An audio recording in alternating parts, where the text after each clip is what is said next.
Oi, sétimo ano, meu nome é Caroline, eu espero que vocês estejam bem e vamos para mais uma aula de História da Arte, tá bom? Vocês vão pegar o caderno, vão pegar também o livro e acompanhar esse assunto. Esse assunto está no quarto capítulo no livro de vocês. A gente vai conversar um pouquinho, vai continuar aqueles assuntos do livro, né? Que a gente começou na aula anterior, quando a gente estava falando sobre as cores e as tendências artísticas. E eu falei sobre algumas que eu disse que ia comentar aqui nessa aula. Então é importante dizer para vocês que a gente está nesse ritmo desde a primeira unidade, né, de trabalhar os assuntos do livro, e depois eu venho com alguns conteúdos de história da arte para complementar os assuntos com vocês. Então vamos lá. O assunto de hoje é reproduzindo imagens através de gravuras. Então, para quem não sabe, gravura é algo que expressa uma cena do cotidiano e pode ser reproduzido em diferentes materiais. E a gente vai comentar quais são esses materiais, qual é a história das gravuras e vai conversar um pouquinho sobre isso. Iremos conceituar gravura e perceber as diferentes formas de reproduzir e produzir essas gravuras, tá bom? Bora lá! Tudo que você pode entender sobre gravuras. Eu peguei essa imagem que está no livro de vocês para que a gente possa observar ela de forma mais ampliada. Essa imagem se chama A Grande Onda. Ela é produzida pelo artista Kanagawa. É uma xilogravura colorida de 1822. E pelo livro a gente não consegue a gente percebe, mas de forma um pouco mais dificultosa, né? Perceber os detalhes que essa xilogravura vem trazer, principalmente as cores. É uma xilogravura que traz essas cores bastante fortes, né? E trazendo a força da natureza, né? A potência da natureza. E também alguns barcos, são dois barcos dentro esse oceano revoltoso, e é muito bonito de se admirar, muito bonito mesmo. Então eu trouxe essa imagem para que a gente possa abrir os nossos olhos sobre as gravuras.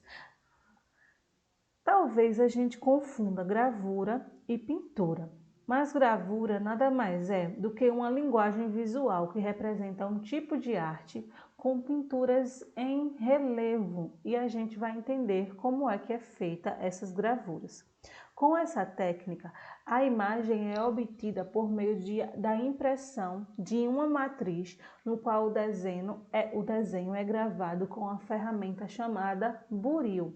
Então, a pintura normalmente ela é feita num tecido ou num papel, seja qual for o material que for pintado, e para ficar, a pintura vai ficar naquele objeto, né, que foi escolhido. Já a gravura, ela vai servir de instrumento para que com a ferramenta buril vai construir lá os moldes, e com depois a tinta, que eu vou explicar a vocês alguns tipos, vai por uma pressão, por um tipo de pressão para fixar em outro lugar. Tipo um carimbo. Nem todos os tipos de gravura é assim, tem outros que não são. Mas sempre tem algum molde ou sempre é feito em algum outro material do que um tecido ou um papel. E trata-se de um modo de reprodução assinado e numerado por conta do forte valor artístico, porque é único aquele molde da gravura, né? Se eu for fazer uma xilogravura, que eu vou dar o exemplo para vocês, então aquela xilogravura vai ser única. Então normalmente tem o nome do artista, tem um número, tudo direitinho, porque realmente essa peça, os artistas produzem peças únicas e dispensam artifícios tecnológicos. É a história da gravura. A história da gravura é mais antiga do que muita gente imagina, bem mais antiga mesmo. Ela foi particularmente importante no século II, quando os chineses, por meio de pedras e madeiras, gravavam sua arte.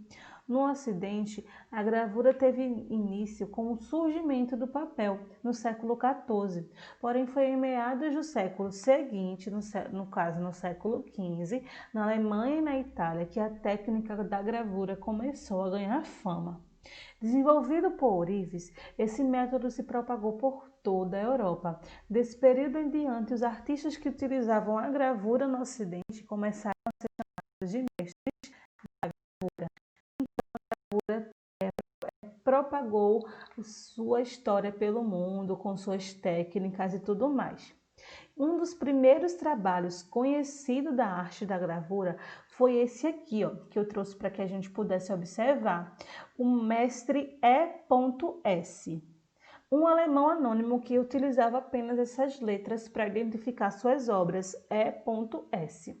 Aí essa obra é Dalila cortando o cabelo de salmão. É muito bonita também, não é? Cheia de detalhes, riquíssima em detalhes. E traz também, dentro dessa obra, já traz um montão da história da gravura.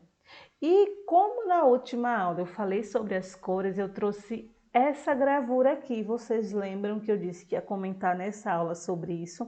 Então a gravura foi tão propagada pelo mundo que no século XX, artistas como esse aqui, Andy Warhol, que eu comentei na aula passada, o Warhol, deve ser pronunciado em alguma dessas formas, utilizou uma das famosas técnicas da gravura para produzir essa obra aqui. Vocês lembram quando eu estava falando da pop art? Que eu falei sobre como a figura da Marilyn Monroe ficou conhecida pelo mundo inteiro quando a imagem dela foi colocada nessa serigrafia e colorida. Então essa gravura, essa serigrafia é um tipo de gravura que esse artista, o Andy, utilizou para criar, para propagar a sua arte. E eu queria falar sobre isso nessa aula. E agora a gente vai conhecer alguns tipos de gravura. São 3. A serigrafia, que é esse exemplo aqui, e outros 2. Bora lá.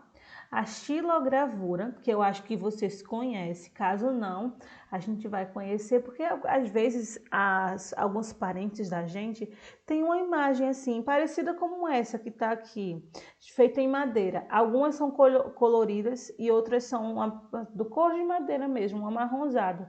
Às vezes tem na parede, no terraço, na sala, e a gente não sabe o que é. Você pode ter uma avó, ou na casa da sua mãe, ou do seu pai, seu tio, que tem algum quadro desse e você não sabe o que é, ou foi em algum lugar que tem. Então a gente vai comentar um pouquinho sobre a xilogravura. De ordem chinesa, a xilogravura é uma técnica que significa gravura em madeira. Xilo, madeira, gravura, gravura em madeira. Por meio dela é entalhada na madeira, o artista, né? Ele vai pegar uma madeira como se fosse esculpir a madeira, mas a intenção não é fazer uma escultura, é só desenhar na madeira em relevo a imagem que ele vai imprimir, como se ele fosse uma impressora. Por exemplo, assim, entre aspas, né? Ele vai pegar com o buril e vai recortar, vai tirando, né? Vai talhando a madeira, fazendo a imagem que ele quer fazer com a madeira, através de um instrumento cortante que é chamado de buril, como eu falei lá no começo da aula, e o artista deixa em relevo a parte que ele quer reproduzir. Depois ele pega tintas coloridas e pega lá e pinta. Por exemplo, como esse artista aqui fez, J. Borges, ele é muito conhecido por pintar xilogravuras aqui no Brasil. Então, essa obra aí, Crianças no Campo, essa obra, ela é a apreensão da xilogravura. Então, ele vai pegar a madeira, como é o nome, vai pegar a madeira, vai talhar, depois ele vai pegar a tinta, vai pintar sobre o que ele quer deixar colorido ou não, e depois ele vai pegar um tecido, ou ele vai pegar o papel, ele vai pegar um quadro e vai fazer assim, como um carimbo. Vocês estão entendendo? E depois disso, é utilizada uma prensa para fazer pressão e logo ali aparecer a impressão em alto relevo que exibe a imagem. No Brasil, a xilogravura foi muito utilizada para ilustrar as capas dos textos de literatura de cordel. É muito conhecida aqui no Brasil, principalmente no Nordeste. Outro tipo de gravura é a litografia, que é lito significa pedra. A litografia é um tipo de impressão que acontece a partir da criação de uma marca sobre as placas em metais ou sobre pedra calcária normalmente. O desenho é registrado por um instrumento gorduroso, porque é ele que vai deixar as marcas da cor. Dessa forma, o processo de impressão ocorre pelo acúmulo de gordura na superfície de material e a imagem aparece por meio de uma prensa litográfica. Novamente, o desenho é feito na pressa, por meio agora de um acúmulo de gordura e não mais por meio de tirar a parte da pedra, e sim é desenhado, é feito sobre a pedra o desenho, tudo mais, e depois por um acúmulo de algum material gorduroso, e depois é prensado sobre o papel e o desenho vai ficar lá no papel. Essa imagem aqui, ó, é uma litografia. É muito bonito, não é, essa imagem? Então vamos agora para a terceira técnica, já conhecida, como eu falei lá no início da aula e da aula passada, que é a serigrafia. A serigrafia se baseia em um tipo de impressão que transfere uma imagem para uma superfície com um tecido ou outro local que se deseja imprimir a figura. Também é chamada de silk screen. Essa técnica é conhecida por sua elevada qualidade e longa duração. Normalmente a serigrafia pega o tecido ou um cartaz do que você quer fazer, faz um molde, como se fosse, vocês lembram daquela régua que vinha com a letra que a gente queria fazer, uma letra de forma, por exemplo? Então eu pego aquele molde, se eu quiser desenhar um triângulo, pego o molde do triângulo, eu pinto e quando eu tirar, vai estar lá o triângulo que eu fiz. Então, assim, isso é só um exemplo, viu, gente? Assim como um exemplo de serigrafia. Feitas em serigrafia, essa imagem aqui, ó, conhecida como bandeirinhas de Alfredo Volpi, é um belo exemplo desse tipo de gravura, serigrafia. Então, hoje a gente compreendeu os 3 tipos de gravura, compreendeu também um pouco da história das gravuras e o que é gravura. Eu espero que vocês tenham aprendido tanto quanto eu, que foi muito bom esse assunto, eu gostei muito. Eu vou levar para toda a vida, que a gravura, os tipos de gravura, é muito legal. Então, assim, eu espero que vocês tenham aprendido. Até a próxima aula e eu vou dar aqui um aviso. Aqui na próxima semana e na outra, no caso nessas 2 próximas aulas, a gente não vai ter assunto da segunda unidade. Na próxima semana eu vou fazer uma revisão da primeira unidade, com os assuntos da primeira unidade. Por quê?